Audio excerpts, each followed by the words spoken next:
Hey, Lily, are you really okay? On the morning of the field trip, I asked Lily that question.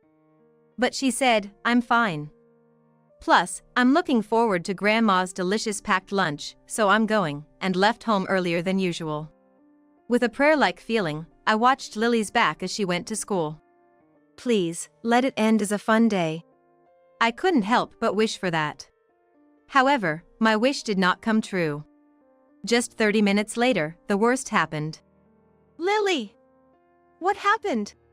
When I opened the front door, there stood my granddaughter, who had said she was going on a field trip, crying and clutching a mud-covered backpack. And inside the backpack she showed me, it was stuffed with a bunch of trash. I felt a surge of intense anger at this tragic scene. What is this? As I shook with anger, trying to empty the trash from the backpack, what's wrong? My son, Michael, who was working from home, peeked out from behind. Michael, this. Trying to contain my unplaceable anger and disappointment, I presented Lily's backpack to Michael. Then he took the trash from the backpack and said, "This is." With a smile towards Lily. The next moment, he said, "That's great."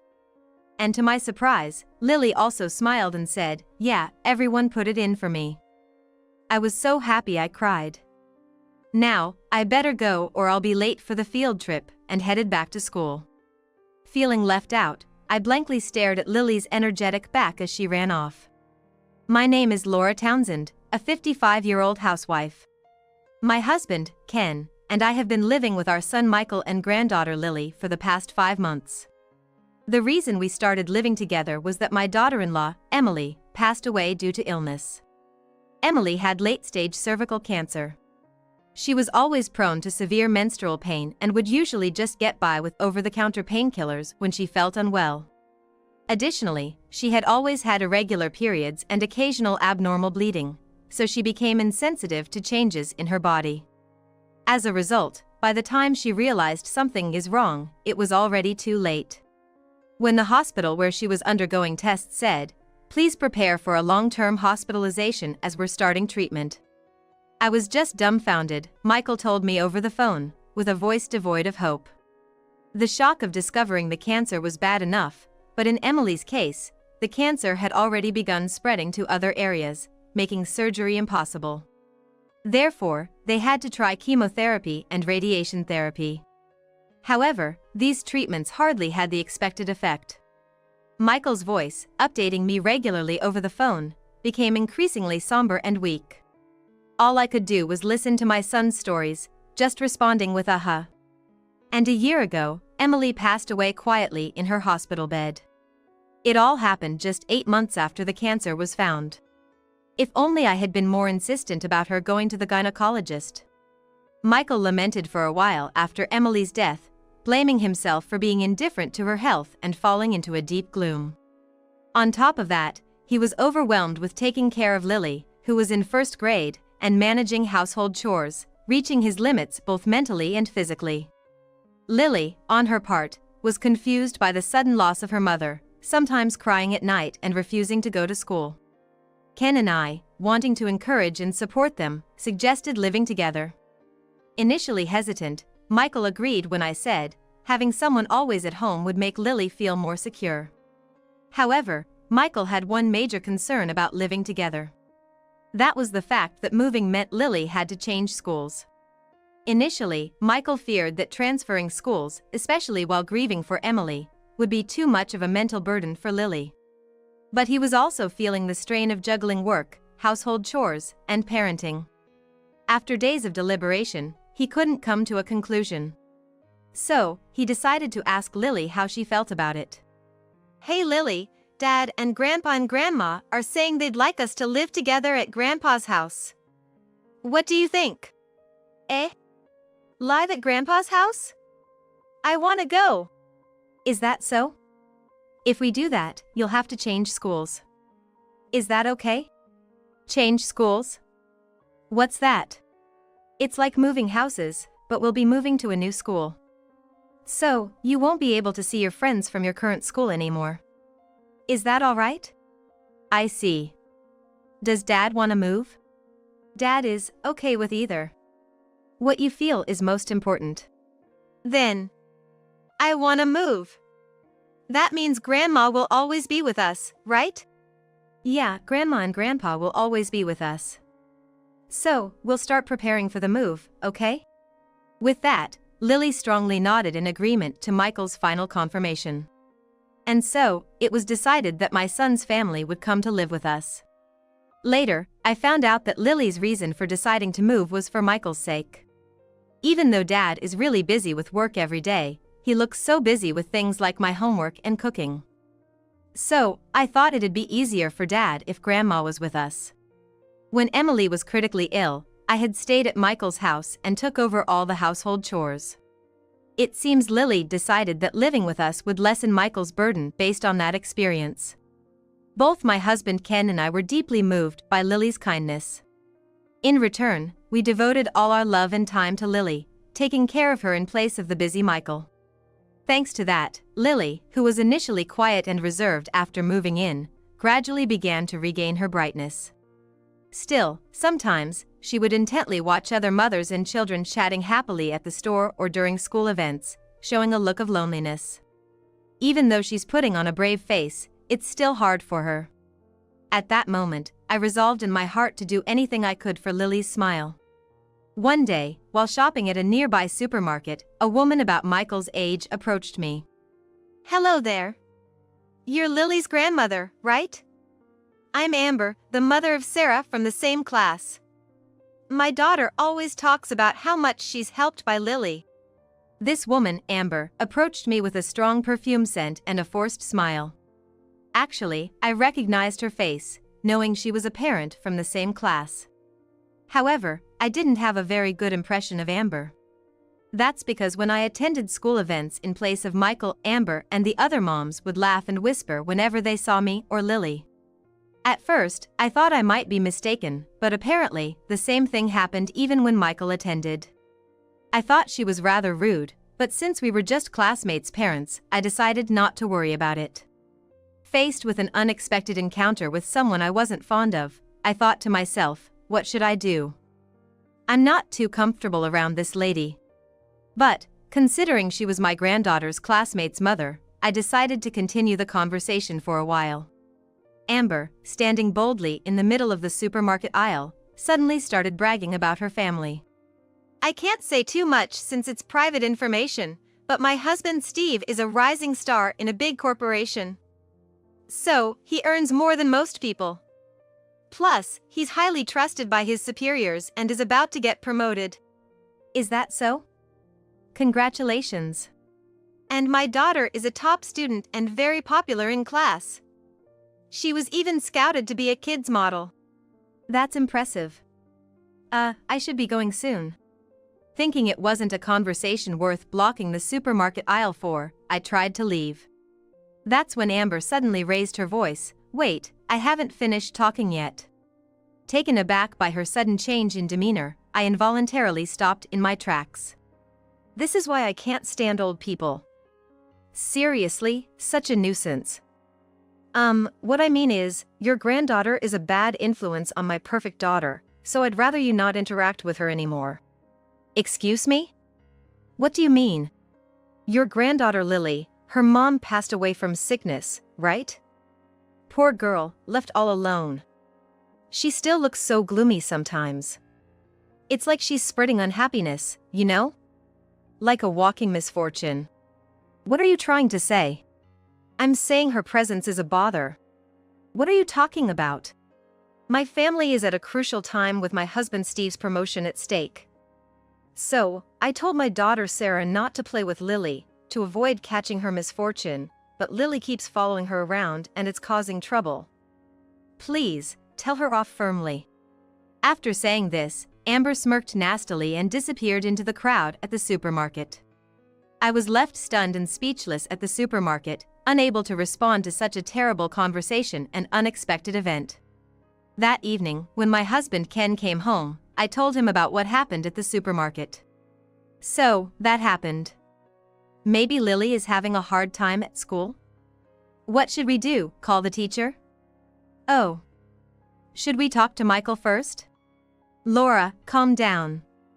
Has any other parent said something similar? No, this was the first time.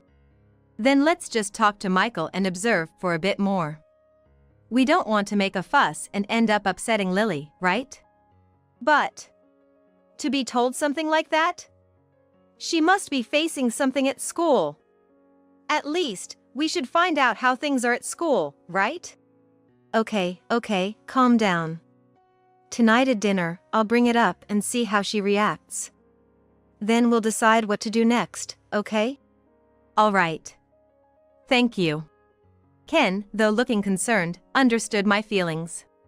I really wanted to talk to Lily directly myself. But, when I thought about it calmly, I realized I might end up pressing her too much out of worry. Considering that, Ken, who could stay calm and listen, was better suited for this. That night, Michael came home late from work, so it was just the three of us for dinner. Lily helped with dinner as usual and enjoyed my cooking, not showing any signs of distress from school. I wonder if she's hiding it so we don't notice. On that day, I began to question Lily's behavior for the first time. As dinner was drawing to a close, I gave Ken a signal. Ken cleared his throat and casually asked Lily, "By the way, how's the new school? Are you having fun?" Lily stopped eating and was silent for a while at the sudden question.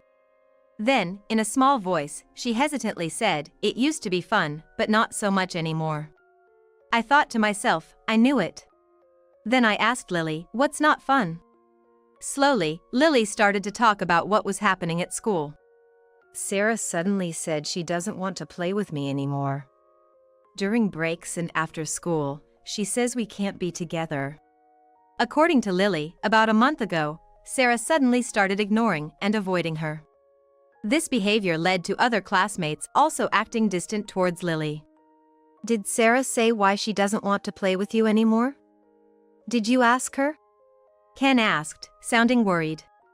But it seems Lily herself had no idea what caused it. Does everyone hate me now? Lily murmured this, tears streaming down her face as she sobbed softly. I had a feeling the situation was more serious than I thought. Quietly, I stood up, gently embraced Lily, and soothingly rubbed her back. That's when Michael arrived home. Seeing Lily crying, Michael was surprised, and my husband explained the conversation we had during dinner. Michael then knelt to Lily's level with a calm expression, saying, "It's okay, Lily. No matter what, the three of us will protect you," and gently stroked her head. He then stood up, saying, "Dad, can we talk for a sec?" and took my husband to another room, likely discussing the next steps. Perhaps touched by Michael's words, Lily let out her suppressed emotions, crying loudly. I held her tightly, letting her cry until she felt better. And I strongly hoped that these sad tears would only be for today. A few days later, Lily brought home a letter about an upcoming field trip. Right after finding out she's not getting along with her friends, and now a field trip. What terrible timing. I thought, picturing Lily alone on the field trip. And feeling my heart ache remembering her recent tears. Hey, Lily. Just so you know, if you don't want to go, you don't have to. Before consulting with Michael or my husband, I shared my thoughts with Lily first. I knew it was important to discuss as a family, but I couldn't help but express my concern for Lily. Lily paused before cheerfully responding, "It's okay. I want to eat Grandma's packed lunch, so I'm going." That night, she excitedly told my husband and son about the field trip. They smiled and said, "That sounds fun," but I was consumed with worry. So, on the morning of the field trip, I asked her, "Hey, Lily, are you really okay?" Lily replied, "I'm fine. Plus, I'm looking forward to Grandma's delicious packed lunch, so I'm going," and left the house earlier than usual. With a prayer-like feeling, I watched her back as she headed to school. Please, let it end as a fun day. But my wish did not come true. Just 30 minutes later, the worst happened. Hearing the doorbell, I rushed to the front door, panicked. Lily! What happened? There stood my granddaughter, who had left for the field trip, crying and clutching a mud-covered backpack. Inside the backpack she showed me, it was stuffed with a bunch of trash. The picnic sheet we neatly folded the night before, the cute, colorfully painted field trip guide, and the lunch I made that morning were all buried under the trash. I felt a surge of intense anger at this tragic scene. What is this? As I shook with anger, trying to empty the trash from the backpack, what's wrong? Michael, who had been working from home, peeked out from behind. Despite his words, Michael was probably worried about Lily too. Unusually, he had decided to work from home that day, saying, "I'll stay in the living room," and watched Lily as she left. Even after she departed, he seemed restless and unable to concentrate on his work. Michael must have hoped that Lily would enjoy the field trip and return home happily. But now, facing this outcome. "Michael, this," I said, trying to contain my anger and disappointment, presenting Lily's backpack to him. Then Michael, picking up the trash from the backpack, murmured, "This is," and, for some reason, smiled at Lily. The next moment, he said, "That's great." Confused by Michael's inexplicable behavior, I almost raised my voice. But Lily, smiling just like Michael, said, "Yeah, everyone put it in for me." I was so happy I cried. Now, I better go or I'll be late for the field trip, and headed back to school. Feeling left out, I blankly stared at Lily's energetic back as she ran off. Michael then turned to me, smiling gently, "I've taken care of it, so everything's fine now," and went upstairs. My head was still in chaos, unanswered questions swirling around. But not wanting to disturb Michael at work, I silently began cleaning up the dishes in the living room. I'm not quite sure what's going on, but I'm just glad that Lily is smiling again. At that moment, I was happier to see Lily's smile return than to have my questions answered. Since Michael said it's all okay now, I thought I could just hear the full story later. For the first time in several days, I felt a sense of relief and lightness in my shoulders. After finishing my household chores, I unexpectedly dozed off on the living room sofa. When I woke up, it was an hour before Lily's usual return time. Oh my goodness, I slept for so long? I still need to do the laundry, prepare the bath, and start cooking dinner. In a rush, I finished my chores and was preparing dinner when, right on time, Lily came home. As usual, the intercom rang, and I responded, "Yes, yes," while answering it. But the scene on the intercom screen made me tense up again. There was a man with a sorry look, a girl on the verge of tears, and Amber, looking quite displeased. I quickly called out to Michael upstairs. Michael, surprised yet composed, opened the front door and first warmly greeted Lily with a smile, "Welcome back." Lily responded with the same smile as in the morning, "I'm home," and jumped into Michael's arms. The unfamiliar man, having witnessed this, spoke in a weak voice, "Hello, my name is Steve. May I have a moment of your time?" Michael quietly invited them in, saying, "Please come in." Yes, this man was Amber's husband, Steve, and the girl was Lily's classmate, Sarah. As soon as Steve entered, he began apologizing in front of the shoe cabinet. "I'm terribly sorry for my wife's despicable actions that deeply hurt your daughter." Even Sarah, standing next to him, tearfully apologized, "I'm sorry." Lily. Michael and I quickly urged Steve to stop apologizing. But Steve refused to stop and continued explaining the situation. According to him, Sarah was popular among her friends, and Amber was proud of this. However, when Lily transferred to their school, the class's attention shifted to her. Sarah didn't mind this, but as she often talked about Lily to Amber, Amber became jealous, saying, "Just a transfer student getting all the attention," using her motherlessness to gain sympathy. What a spiteful child. Sarah is the popular one. I'll teach her a lesson. Amber then told Sarah, "Listen, Sarah. Lily is actually very mean. You can't be with her. Tell the other kids, and let's all agree not to play with Lily. You understand? You can do it. I always wanted to play with Lily, but if I break the promise, Mom punishes me," Sarah said, clinging to Steve's arm, trying to express her feelings. It later became clear that Amber's punishment involved hitting Sarah on the head, back, or bottom. Sarah was just following Amber's orders out of fear of being punished. Amber had been controlling Sarah through violence, but an unexpected event occurred. Unexpectedly, none of Sarah's classmates accepted her proposal. Instead, they secretly collected empty boxes of Lily's favorite character-themed snacks with points for a surprise gift, knowing Lily loved them. Unaware of this, Lily had been concerned about her classmates whispering and hiding things from her. That's why she told us a few days ago at dinner, "Maybe everyone hates me," and cried. But in reality, Lily wasn't disliked by anyone. In fact, the kids themselves thought of making her happy and planned a surprise for her on the field trip day. Lily went to school earlier than usual that day because her classmates called her out for the surprise. When she arrived at the classroom, her classmates filled her backpack with a lot of those empty boxes. "Wow, thank you, everyone. Oh, I have to show Dad and Grandma. I'll be right back." Lily, clutching her backpack with care, excitedly dashed out of the classroom. However, she tripped near the shoe lockers and her backpack ended up covered in mud. At that moment, Sarah happened to be passing by. "Lily? Are you okay?" "Yeah, I'm fine. I'm just going home for a bit." "Did you forget something?" "No, look at this. Isn't it amazing?" When Sarah saw inside Lily's backpack, she remembered the surprise present from their classmates. "I want to show it to Grandma and Dad at home," Lily said with a beaming smile. Seeing Lily's joy, Sarah seemed to want to do something for her too. So she said, "Wait, you're hurt, let me put this on for you," and offered Lily a band-aid with a character on it that she cherished.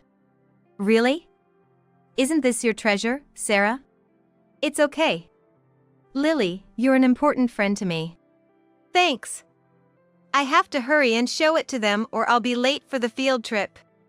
On her way home, Lily was so moved by everyone's kindness that she ended up crying. I saw Lily crying with her muddy backpack and mistakenly thought she had been treated badly at school. But I never imagined such a wonderful thing had happened.